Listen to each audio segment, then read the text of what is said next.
Bonjour, c'est Ursule encore. On est le 11 mai 2023. Alors, je viens sonner la trompette ce matin encore et je viens proclamer le retour de notre Seigneur Jésus-Christ. Amen. Alléluia. Soyons tous bénis, soyons remplis de sa joie, soyons persévérants et surtout, soyons volontaires de vouloir étudier les Écritures pour connaître ce que Dieu a dit. Amen. N'oublions pas, on est dans le temps où l'améthyste a été posée, la pierre appartenant à la famille d'Issachar, et c'est dit que Issachar passait son temps à étudier les Écritures pour savoir ce que Dieu a dit, pour comprendre, et puis pour avoir une idée du temps dans lequel il était. Amen. Alors c'est la même chose qui s'est passée avec Daniel. Daniel passait le temps à scruter les Écritures et à un moment donné, il s'est rendu compte que il était autour de 70 ans prophétisé par Jérémie. Alors il a pris le temps devant le Seigneur pour comprendre qu'est-ce qui se passe et comment se fait-il que Israël était encore dans la déportation. Et c'est comme ça que Dieu a révélé à Daniel toutes les choses qui devaient arriver dans notre temps. Amen. On est dans le temps de Daniel. Il est très important que tu le saches.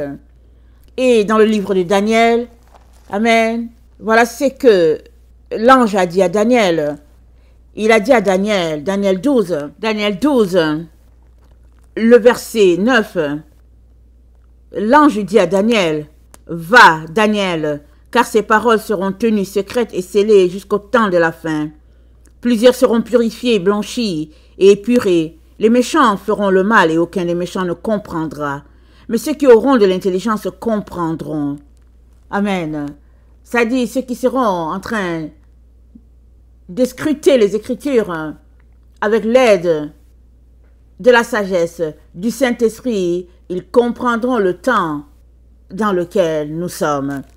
Et au verset 2 de Daniel 12, c'est dit, plusieurs de ceux qui dorment dans la poussière de la terre se réveilleront, les uns pour la vie éternelle et les autres pour l'opprobre, pour la honte éternelle.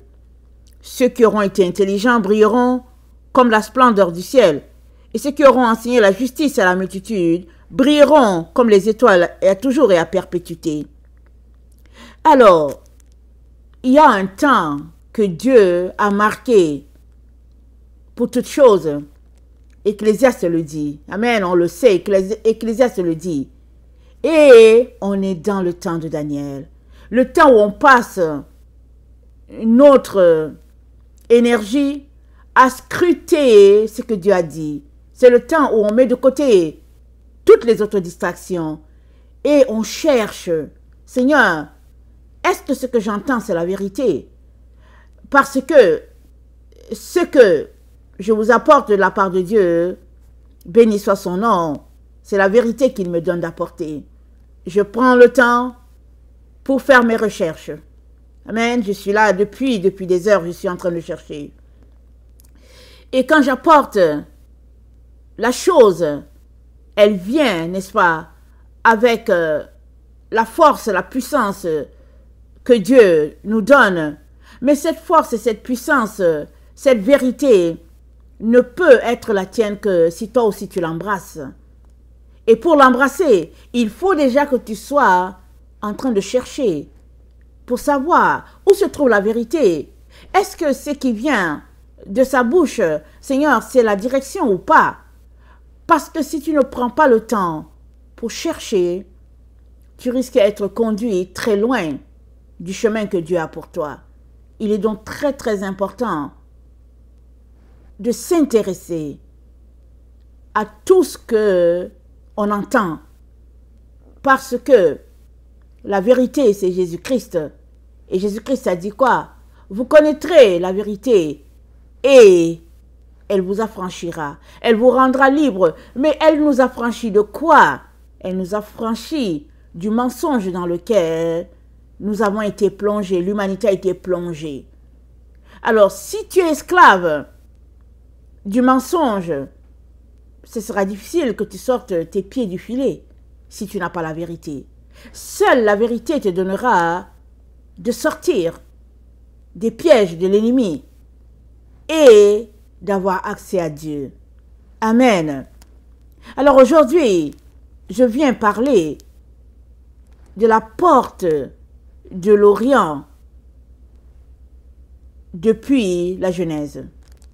Depuis l'histoire de la création, Dieu nous a donné où se trouve la porte où nous allons avoir accès à lui, où nous allons avoir accès à la vérité. Mais seulement, nous avons été orientés ailleurs, si bien qu'on est resté sur une direction, se disant que c'est par ici. Mais depuis la Genèse, Dieu nous dit que c'est en Orient qu'il a placé la porte. Et moi-même qui vous parle, qui vous donne cette référence de la Genèse, j'ai lu le passage plusieurs fois, mais je ne me suis jamais arrêtée vraiment là-dessus. Mais parce que j'étais en train de faire mon étude et que j'étais en train de faire mes lectures, le Seigneur a ouvert mes yeux et j'ai découvert cela. Et voilà pourquoi je vous l'apporte. Alors, afin que vous aussi, vous puissiez avoir accès à la vérité et vous libérer et libérer toutes vos familles et les membres, les personnes que vous connaissez, en leur apportant aussi la vérité. Amen. C'est une affaire, au fait, de s'enseigner les uns les autres dans la vérité. Amen. La vérité ne peut pas se cacher. Amen. Elle se tient pour elle-même. Elle ne peut pas se cacher. Les gens ont beau vouloir la cacher, elle ne se cache pas. Elle se tient debout pour elle-même. Et on est dans ce temps-là où la lumière de Dieu est disponible pour tous ceux-là qui se tournent du côté de la porte mentionnée par Dieu, c'est-à-dire en Orient. Alors, dans Genèse 2, voilà ce qui est dit. Genèse 2, le verset 4. Voici les origines des cieux et de la terre, quand ils furent créés. Lorsque l'Éternel Dieu fit une terre et des cieux, aucun arbuste des champs n'était encore sur la terre. Aucune herbe des champs ne germait encore, car l'Éternel Dieu n'avait pas fait pleuvoir sur la terre. Il n'y avait point d'homme pour cultiver le sol. Mais une vapeur s'éleva de la terre et arrosa toute la surface du sol. L'Éternel Dieu forma l'homme de la poussière de la terre. Il souffla dans ses narines un souffle de vie, et l'homme devint un être vivant. Puis l'Éternel Dieu planta un jardin en Éden, du côté de l'Orient, et il y mit l'homme qu'il avait formé. Je m'arrête là. Donc au verset 8, je répète. Puis l'Éternel Dieu planta un jardin en Éden, du côté de l'Orient, et il y mit l'homme qu'il avait formé. Amen. Il a placé l'homme là. Adam a été créé. Amen. À l'image de Dieu, à la ressemblance de Dieu.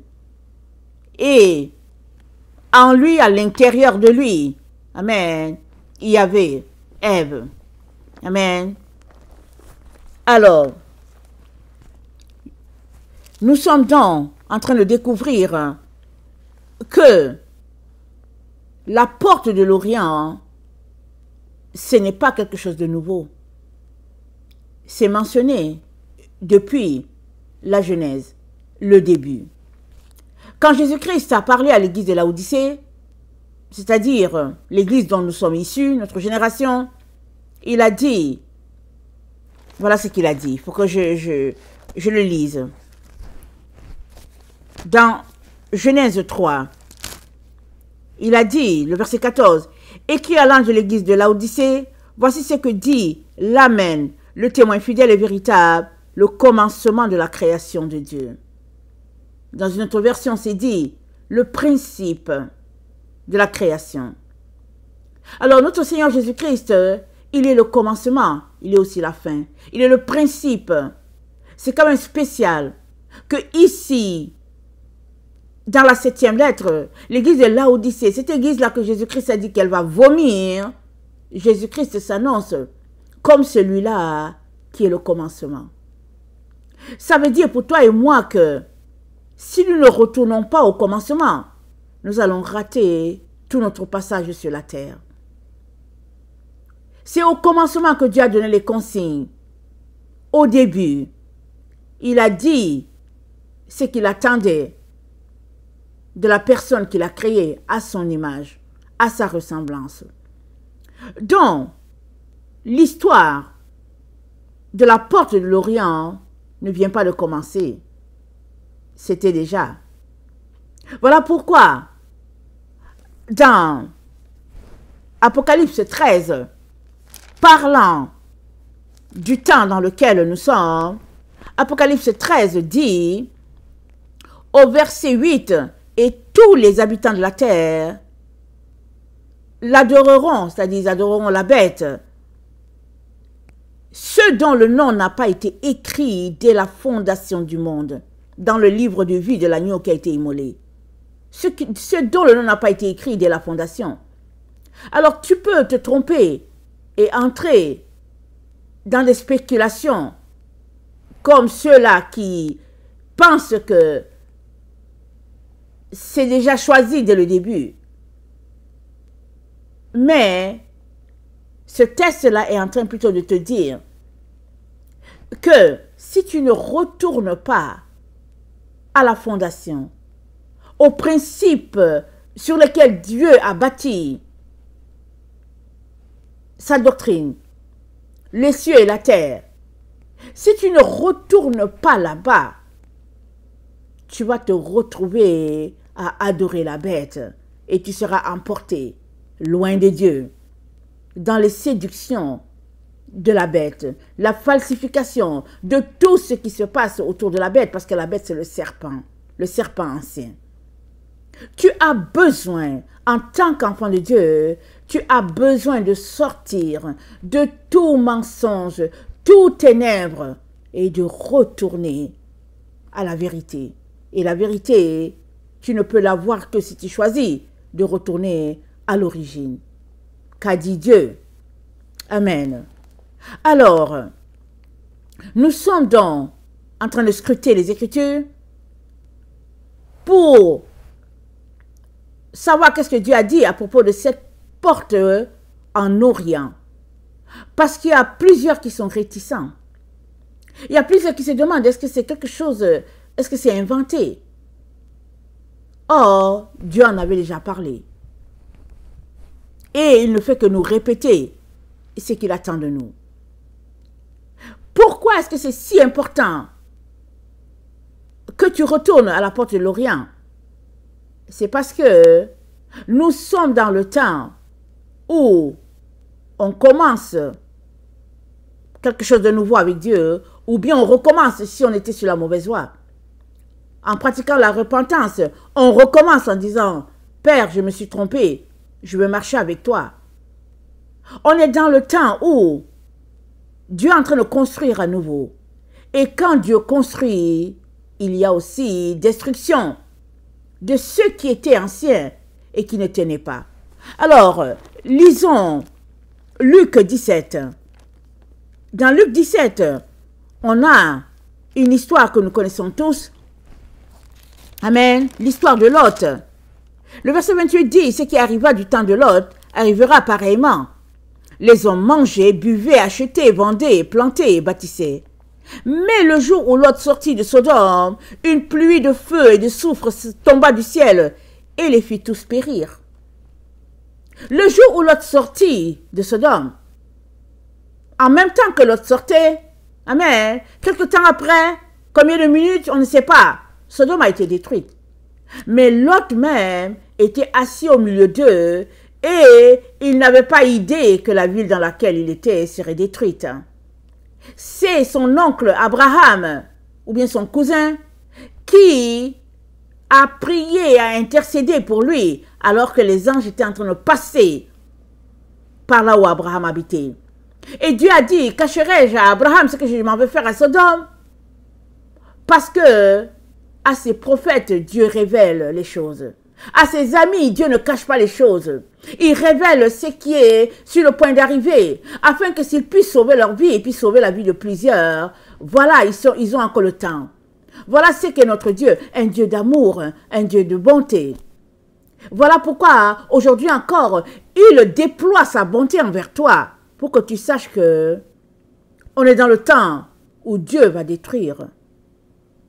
Et en même temps qu'il est en train de vouloir détruire, il est aussi en train de construire. Parce que on est parti d'Apocalypse 21, le verset 1, où l'apôtre Jean, il a vu un nouveau ciel et une nouvelle terre. Alors qu'il regardait cela, c'est-à-dire par son troisième œil, c'est-à-dire la vision spirituelle, alors qu'il regardait ce qu'il voyait, il a vu aussi que la mer n'existait plus. Et on l'a déjà vu, la mer, elle renvoie aux richesses de ce monde, aux séductions de ce monde, à tout ce qu'il y a dedans, de souillé, parce que le Léviathan qui a été créé, il est dans la mer, avec toutes ces séductions, avec toutes ces falsifications. La mer, et Dieu nous a délimité notre espace, amen, il nous a dit de vivre dans le sec, mais l'être humain s'est organisé quand même pour aller vivre dans l'eau, si bien que finalement l'eau est venue à nous pour nous souiller, et voilà, toute la terre est corrompue. Toute la terre, elle est corrompue. Seuls ceux-là qui veulent retourner à ce que Dieu a dit seront à nouveau purifiés, seront à nouveau lavés par notre Dieu, et auront l'occasion de repartir à nouveau. Voilà pourquoi Dieu, dans sa bonté, vient aujourd'hui vers toi pour te dire qu'il est en train de construire, mais il est aussi en train de détruire, en train de vouloir détruire tout ce qui est là. Tout sera destruction. Mais il ne veut pas que tu sois surpris. Il ne veut pas que tu sois pris comme ça et périr. Il te dit, c'est à la porte de l'Orient qu'il faut que tu te trouves. Maintenant, tu peux te mettre à contester, comme font certains. Mais Dieu dit qu'il ne conteste pas avec sa création. Et c'est tout à fait normal. C'est notre Créateur. Va-t-il s'arrêter pour contester avec nous? Non. Si, en tant que ses enfants, on se met à contester avec lui, c'est un manque de respect. C'est un manque de crainte de ce Dieu-là. C'est un manque de sagesse. Dieu ne conteste pas avec sa création. Il nous informe par amour. Et en tant que ses enfants, nous sommes appelés à saisir ce qu'il est en train de dire, en train de nous enseigner. Nous sommes appelés à venir devant lui dans les pleurs, les larmes, la repentance pour dire, Seigneur, pardonne-moi et aide-moi à voir parce que je ne veux pas périr. Je ne veux pas me retrouver loin de toi comme si je n'ai jamais existé. Seigneur, sauve-moi. J'aimerais, Seigneur, vivre devant toi. J'aimerais, Seigneur, que ma vie compte, la vie des miens puisse compter devant toi. Et ce n'est qu'en l'acceptant d'aller dans la direction qu'il t'indique. Et il te dit, c'est à la porte de l'Orient, on vient de le lire, dans Genèse 2, le verset 8, on l'a lu, c'est là-bas. En Orient, amen, du côté de l'Orient, c'est dit, il a mis l'homme qu'il avait formé. C'est là qu'il a planté le jardin, du côté de l'Orient. Alors, si nous regardons donc, ce qui se passe du côté de l'Orient, c'est que l'Église est née en Orient. On l'a déjà vu longuement. L'Église est née en Orient, du côté de l'Orient. Et quand nous lisons Ézéchiel 43, là aussi ce texte aussi on l'a déjà plus d'une fois regardé. Au verset 1, c'est dit, il me conduisit à la porte qui était du côté de l'Orient. Et voici la gloire de Dieu d'Israël s'avançait de l'Orient. Sa voix était pareille au bruit de grandes eaux, et la terre resplendissait de sa gloire. Amen. Verset 4. La gloire de l'Éternel entra dans la maison par la porte qui était du côté de l'Orient. De l'Orient. C'est de l'Orient. Et la gloire de Dieu avançait. La gloire de Dieu est en train tout simplement d'avancer. Jusqu'à, soit elle te saisit, soit elle te passe. Si elle te saisit, alléluia, amen, tu seras transformé. Mais si elle te passe, tu seras détruit. Mais tout dépend de toi. Veux-tu, au fait, t'arrêter, te remettre en question, appeler le Saint-Esprit au secours pour être enseigné? Ou veux-tu continuer de mener ta vie comme tu la mènes et puis balayer du revers tout ce que Dieu est en train de dire? Tout dépend de toi. Tout est entre tes mains. C'est toi qui décides. Alors, nous sommes dans ce temps, comme je l'ai dit, prophétisé par Daniel. Mais Daniel, qu'est-ce qu'il avait vu? Il s'était rendu chez le roi Nebuchadnezzar pour lui expliquer le rêve. Et dans le rêve du roi, le roi étant troublé, ne comprenant rien, et puis cherchait quelqu'un pour lui expliquer tout ce qu'il avait vu, tellement ses visions étaient effrayantes. Daniel lui a dit ceci, nous sommes dans Daniel 2, il lui a dit ceci, le verset 34, « Tu regardais lorsqu'une pierre se détacha, sans le secours d'aucune main, frappa les pieds de fer, d'argile, de statues, et les mit en pièces. Alors le fer, l'argile, les reins, l'argent, l'or furent brisés ensemble et devinrent comme la balle qui s'échappa d'une aire en été. Le vent les emporta et nulle trace n'en fut retrouvée. Mais la pierre qui avait frappé la statue devint une grande montagne et elle remplit toute la terre. » Et le verset 43, nous sommes dans Daniel 2 toujours. « Tu as vu le fer mêlé avec l'argile, parce qu'ils se mêleront par des alliances humaines. Mais ils ne seront point unis l'un à l'autre, de même que le fer ne s'allie point avec l'argile. Dans le temps de ces rois, le Dieu des cieux suscitera un royaume qui ne sera jamais détruit, et qui ne passera point sous la domination d'un autre peuple. Il brisera et anéantira tous ces royaumes-là, et lui-même subsistera éternellement. » Amen. Et le royaume dont Dieu parle, il parle de Sion. Amen. La nation d'Israël, il parle de Sion. Et les hommes ont mis en place des stratégies pour détourner les enfants de Dieu, pour les corrompre, pour les souiller.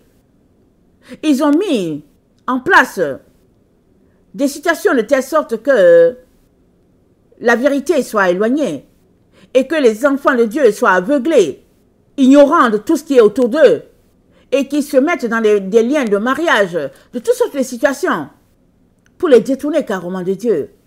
Mais c'est dit, ils ne pourront pas s'unir entre eux. Et tout volera en éclats. Tout volera. Pourquoi? Parce que la pierre, la petite pierre qui représente Sion a tout simplement frappé. Elle ne frappera pas. Elle a déjà frappé. C'est ça que Dieu veut que tu saches. La pierre a frappé la grosse montagne. Elle l'a frappé.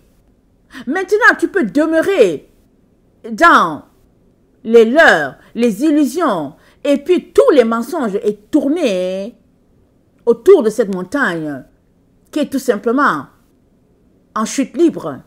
La montagne n'est autre que Babylone et son système, les royautés de ce monde, les villes, les cités, la gloire de ce monde, l'or, l'argent, le fer, les reins, le bronze, le diamant, tout ce que ce monde appelle richesse, appelle gloire, tout cela, le roi Nebuchadnezzar l'avait vu. Et Dieu lui avait montré que ça allait voler en éclats. Pourquoi Dieu a montré ça à un roi païen?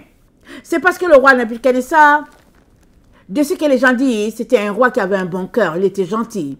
Il nourrissait tout le monde. Il prenait soin de sa création, de son peuple, pardon, excusez-moi. Il prenait soin de son peuple, mais il avait un gros problème, il avait un problème d'orgueil. Alors Dieu lui dit, attends, je vais te montrer ce qui va arriver. Puisque toi, tu mets toute ta fierté dans ces choses-là, tout cela va périr. Et toi avec. Mais, si tu t'attaches à la petite pierre, tu vivras. Le roi Nebuchadnezzar a bien reçu le rêve, il était content, mais il avait des conseillers autour de lui qui lui ont vraiment encouragé à bâtir vraiment cette statue.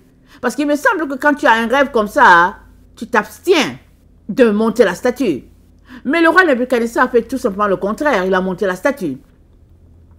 Et Dieu étant Dieu, amen, quand le moment est venu de se courber pour adorer la statue, Daniel a dit niet, ses amis ont dit niet, et les conséquences ont donné ce que ça a donné. Et finalement, c'est le roi lui-même qui est devenu un animal pendant 7 ans. Et quand la raison lui vint par la grâce de notre Dieu, le roi Nebuchadnezzar a dit, en tout cas, c'est le Dieu d'Israël qui est Dieu. C'est le seul Dieu, le seul créateur. Il n'y a personne comme lui. Et c'est le roi Nebuchadnezzar qui donnait son témoignage. Et, c'est dit, un cœur d'homme lui a été donné. Il avait un cœur d'animal. Il était orgueilleux. Mais il a fallu qu'il se confronte devant le Dieu de la toute petite pierre pour réaliser que lui, Nebuchadnezzar, le grand roi puissant sur la terre, n'était rien. Parce qu'il y a un Dieu au-dessus de tous, qui domine sur tous et qui est le maître souverain sur toute sa création. Amen, alléluia, béni soit son nom. Et il est très important que tu puisses le réaliser, toi l'enfant de Dieu. Le roi Nebuchadnezzar, un roi païen, a réalisé qui était le grand Dieu. Mais est-ce que toi tu le réalises? Ou bien es-tu pris dans ton engrenage des diplômes, du succès de ce monde, de la richesse de ce monde, après lesquels tu cours et tu pries dedans? Parce que le roi Nebuchadnezzar a été informé que toutes ces richesses-là vont voler en éclats. Voilà pourquoi il y a guerre au-dessus de la mer. Il y a guerre, Dieu annonce à la mer que tout cela, ça sera détruit. Tout périra. Alors que Sion sera en train de s'élever, c'est ça que l'apôtre Jean a vu, Apocalypse 21, le verset 1, alors que Sion est en train de s'élever, la mer sera détruite. La petite pierre, qui n'est autre que notre Seigneur Jésus-Christ, amen, cette toute petite pierre, elle va briser tout. Alors on peut s'arrêter pour dire, mais comment est-ce possible? Mais notre Dieu, c'est le Dieu puissant d'éternité en éternité, il est Dieu. Il est celui qui a créé ce monde. Alors les hommes ont refusé de l'écouter, ils ont mis en place un monde comme eux ils veulent. Mais on est rendu au temps où Dieu dit, il est temps que sur la terre, la volonté de Dieu soit aussi faite comme elle est faite au ciel. La terre est appelée à être le reflet du ciel. Amen. La terre est appelée à être le reflet du ciel. À posséder le même type de lumière, de gloire. Parce que c'est dit, dans la Nouvelle Jérusalem, il n'y aura pas de soleil, ni lune pour éclairer. Parce que la gloire de Dieu va éclairer. Parce que l'agneau sera sa lumière. Dieu lui-même va éclairer, l'agneau sera sa lumière. Et qu'est-ce que ça veut dire? Ça veut dire que la connaissance de Dieu sera tellement dans les habitants de la Nouvelle Jérusalem qu'ils n'auront pas besoin que quelqu'un les enseigne. Parce qu'ils vont voir, ils vont toucher à la présence de Dieu. Il n'y aura pas besoin du soleil, de la lumière du soleil. Ce sera la lumière de la parole de Dieu qui va éclairer. Parce que Dieu lui-même, il est la parole lui-même. Dieu lui-même, il est la gloire qui va éclairer cette ville-là. Et puis maintenant, toi qui es en train de poursuivre les richesses du monde, que vas-tu faire? Tu périras avec la mer. Parce que la mer sera détruite. Tu périras aussi. Parce qu'en parlant de la mer, au fait, qui sera détruite, l'apôtre Jean est en train de nous parler de la même chose que le roi Nebuchadnezzar a vu, la petite pierre qui a frappé la grosse montagne et puis qui a volé en éclats. C'est de ça que Jean est en train de parler. Alors, excusez-moi, on va regarder les Écritures, n'est-ce pas, pour aller voir qu'est-ce qui est dit. Alors, dans Apocalypse 3, parlant toujours de la porte qui est en Orient, Apocalypse 3, le verset 8, voilà ce que notre Seigneur Jésus-Christ nous dit. Apocalypse 3, le verset 8. C'est dit, je connais tes œuvres. Voici parce que tu as peu de puissance et que tu as gardé ma parole et que tu n'as pas renié mon nom. J'ai mis devant toi une porte ouverte que personne ne peut fermer. Amen et alléluia. Jésus-Christ dit qu'il a mis devant toi une porte ouverte. Personne ne peut fermer la porte. Et la porte, elle est en Orient, ça que te dit. Apocalypse 4.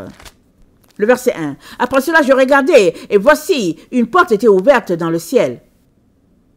La première voix que j'avais entendue, comme le son d'une trompette, et qui me parlait, dit, « Monte, et je te ferai voir ce qui doit arriver dans la suite. » Aussitôt, je fus ravi en esprit. Une porte était ouverte dans le ciel. Alors, tu peux te dire, ok, est-ce que c'est physique et tout? Mais ici, le texte est en train de te dire que Dieu te permet de voir spirituellement où se trouve la porte, si tu le veux. Si tu le veux, parce que c'est dit, la porte est ouverte. Jésus-Christ dit, j'ai mis devant toi une porte ouverte. C'est lui qui a dit dans Jean 10 qu'il est la porte. Il a encore dit dans Jean 10, autour, je pense, du verset 16 ou 18, il a dit qu'il a une autre bergerie, qui n'est pas de ce troupeau-là, mais il a une autre bergerie. Et nous sommes cette bergerie-là que Jésus-Christ est en train de rassembler.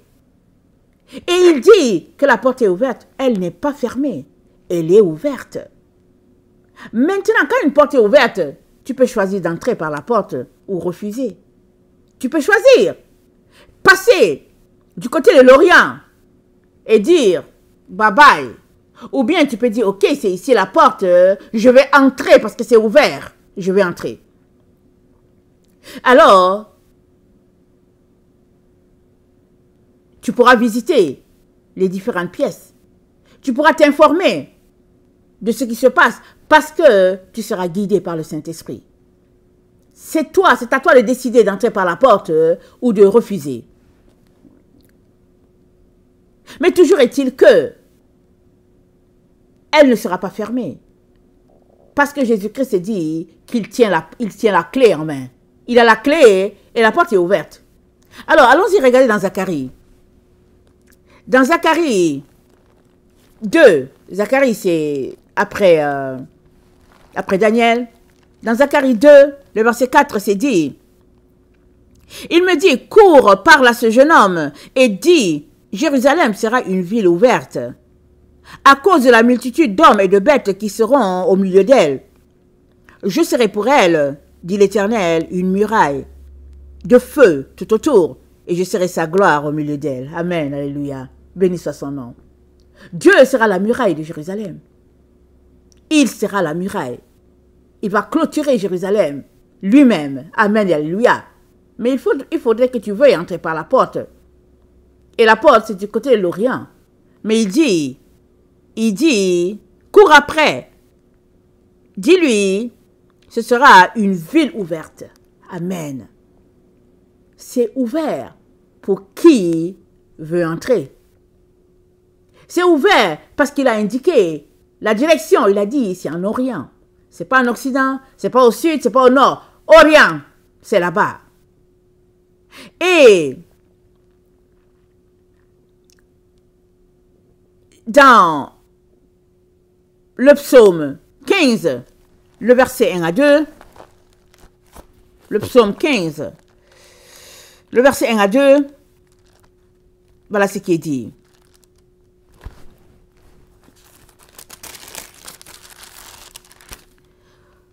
Ô Éternel, qui séjournera dans ta tente, qui demeurera sur ta montagne sainte, celui qui marche dans l'intégrité, qui pratique la justice et qui dit la vérité selon son cœur. Celui-là, il va demeurer dans la tente de l'Éternel. Mais c'est quoi la tente de l'Éternel? C'est le tabernacle. Amen. Et le tabernacle, c'est quoi? C'est la présence de Dieu au milieu de nous. Et c'est où? Il a dit du côté de l'Orient. C'est pas dans la direction que nous ont indiqué certaines doctrines. Non, c'est du côté de l'Orient. Il est en train de nous dire de retourner à la base. Parce que notre père Abraham, il vient de l'Orient. Il ne vient pas de l'Occident, de l'Asie, de l'Afrique. Non, non, non. Il vient de l'Orient. Et Dieu lui a dit, tu seras le père de plusieurs nations. Il dit, par toi, j'enfanterai plusieurs fils. Mais pourquoi Abraham est notre père? Il est notre père parce qu'il est le père de la foi. Il a marché par la foi. On n'a qu'une partie de l'histoire d'Abraham. Mais Abraham, il a marché par la foi. Il a vécu ce que Shadrach, Meshach et Abednego ont vécu aussi. Il a été jeté dans le feu. Et il a tenu dans sa foi. Parce qu'il savait qu'il y a un Dieu puissant qui règne et que ce n'était pas dans la direction que lui indiquait son père où il fallait qu'il adore des amulettes, des statuettes et tout ça. Il avait refusé, il voulait tout simplement servir le seul vrai Dieu. Alors toi, tu peux te dire que, ouais, je n'adore pas d'autres dieux. Le Dieu créateur, c'est mon Dieu. Je vais à l'église les dimanches et puis je lui ai donné ma vie, je suis baptisé, je parle en langue et puis j'ai un ministère, tu peux dénoter tout. Mais, c'est dit, Dieu a parlé à son prophète, il dit, est-ce que je vais me laisser consulter par ce peuple-là qui porte ses idoles dans son cœur? Peut-être que ton idole est dans ton cœur. Seul vrai problème, peut-être que tu ne sais pas que c'est une idole. Peut-être as-tu ta chaîne sur le cou, cachée là, sous ton habit. C'est ton idole, c'est ton amulette, excuse que je te le dise. Peut-être as-tu ton argent gardé à la banque. C'est ton idole, c'est ton amulette. Peut-être as-tu ta doctrine cachée en toi. C'est ton idole, ton amulette. Je ne sais pas, qu'est-ce que je peux dire encore? Peut-être chéris-tu quelque chose, ton mari, ta femme, je ne sais pas, tes enfants, je ne sais pas, c'est quoi? Mais l'idole, c'est ton trésor. Ce qui est cher à ton cœur. Parce que si Jésus-Christ est cher à ton cœur, tu n'aurais pas de problème à te tourner du côté de l'Orient, puisque Jésus-Christ est là-bas. Tu n'aurais pas de problème. Parce qu'il a dit, comme l'éclair part de l'Orient et finit en Occident, tel sera l'avènement du Fils de l'homme. C'est en Orient, c'est en Orient, c'est en Orient, c'est pas en Occident. C'est pas ailleurs. Il est important que tu t'arrêtes, que tu questionnes la doctrine sur laquelle tu bases ta foi. Parce que si elle n'est pas la doctrine de Christ, tu es en train de pratiquer une religion en vain. Tu n'auras pas le salut. Tu n'auras rien. Et puis, tu es en train de perdre ton temps, ton énergie. Et l'amour se mesure en temps. Ce n'est plus le temps de gaspiller son temps, son énergie. Non. Les temps sont comptés. La Bible dit, quand le Fils de l'homme viendra, trouvera-t-il la foi sur la terre? Mais quand il dit, trouvera-t-il la foi sur la terre, qu'est-ce qu'il est en train de dire? Il est en train de dire, trouvera-t-il des hommes qui sont en train de croire à Christ, sa doctrine, sa vérité? Parce qu'on vient de le lire. Celui qui marche dans l'intégrité, qui pratique la justice et qui dit la vérité selon son cœur. La vérité, elle est divine. Elle vient de Dieu. Tu ne peux pas dire la vérité si tu ne l'as pas. Si tu ne crois pas à ce que Jésus-Christ dit, tu n'as pas la vérité. Dans 2 Timothée 4, le verset 5, attendez, oui, le verset 3, excusez-moi. 2 Timothée 4, le verset 3, c'est dit, car il viendra un temps où les hommes ne supporteront pas la saine doctrine. Mais, ayant la démangeaison d'entendre les choses agréables, ils se donneront une foule de docteurs selon leurs propres désirs, détourneront l'oreille de la vérité et se tourneront vers des fables. Mais toi, sois sobre en toutes choses, supporte la souffrance, fais l'œuvre d'un évangéliste, remplis bien ton ministère. S'il y a une chose qu'on n'aime pas dans notre temps, c'est la souffrance. On est la génération des micro-ondes. On met quelque chose dans le micro-ondes, en 2 minutes, tout est prêt, on s'assoit, on mange. On mange. Excusez-moi de rire. Mais le micro-ondes, ça ne tue pas les microbes. Ça ne tue pas les microbes. Ça chauffe. Ça te fait un semblant de chauffer quelque chose. Mais ce n'est pas l'original. Ce n'est pas l'original. Qu'as-tu mis dans ton ventre? En tout cas, seul Dieu va répondre à la question. Parce qu'on ne sait pas qu'est-ce qui est dans ces appareils-là. Mais tu n'es pas une génération. Tu n'as pas été créé par Dieu pour être une génération de micro-ondes. Tu as été créé, amen, pour être la génération sur laquelle Dieu va compter. Une génération faite à l'image de Dieu, amen, le Dieu créateur. Et pour cela, tu as besoin de te tenir dans la vérité, celle-là établie par notre Seigneur Jésus-Christ depuis les temps anciens. Amen. 1 Timothée 2, le verset 5 à 6.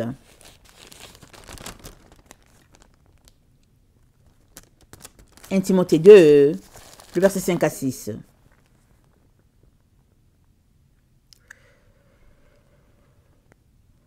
Attendez. Voilà. Car il y a un seul Dieu et un seul médiateur entre Dieu et les hommes, Jésus-Christ homme, qui s'est donné lui-même en rançon pour nous.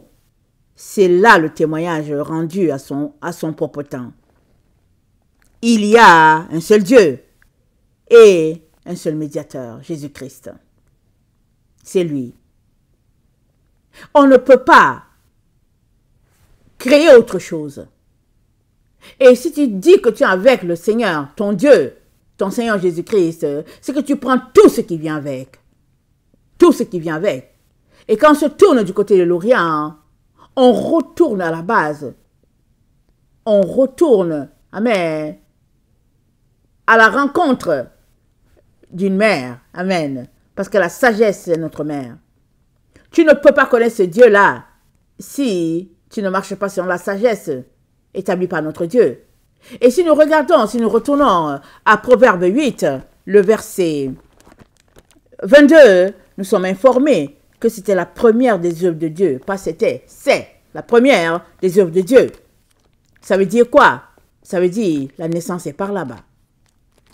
Ça veut dire, si tu veux naître de nouveau, connaître les choses de Dieu, il faut que tu retournes à ce qui a été établi.